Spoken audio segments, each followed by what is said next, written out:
ام شهيد سر برزانه ما نوخنا عتلنا خيجي كان الروشوب كسر كذاتي اوان في غنبر يا وراني بوفايتي او بيعتش كايدنا امريكانيان للراستيا بيعت بخواي خوان داو بخواي يقول الرسول فتحه هم يعني فير كردو كافرمه ان الذين يبايعونك انما يبايعون الله يد الله فوق ايديهم فمن نكث فانما ينكث على نفسه ومن اوفى بما عاهد الله فسيؤتيه اجرا عظيما. يعني اواني بيعتت في اذن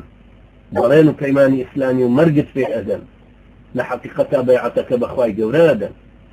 نفسي خواش لسر نفسي هميانا ويا هر کەسێک بەیعەتەکەی هەڵوەشانەوە ونکولی لێ کردەوە نکولی لە خۆی کرد و زیانی لە خۆی داوە. هەر کەسێکیش بەیعەتەکەی بردەسەر و سەرڕاستانە بۆ پەیمانەوە پابەند بوو کە بەخوای گەورەی دابوو ئەو پاداشتی خۆی خوای گەورە بۆی مسۆگەرەکە و حتمەن خوای گەورە پاداشتێکی گەورە و مەزنی بەنەسیبەکە. لەم ڕانگەوە بوو کە زۆر خۆیان بە کێشەی ئیداری داراییەکانی سەرکردایەتی و ئەمیرەکانیان ماندوو نەئەکردم شەهیدە سەربەرزان. یەکیان وای حسابە کرد کە ئەو خوای هیدایەتی بۆ ئیسلامەکەدا و خستێتێ سەر ئەم ڕێبازی کار و جیهادا هەر ئەویش ئەم جیهادەی لەسەر فەرز کردو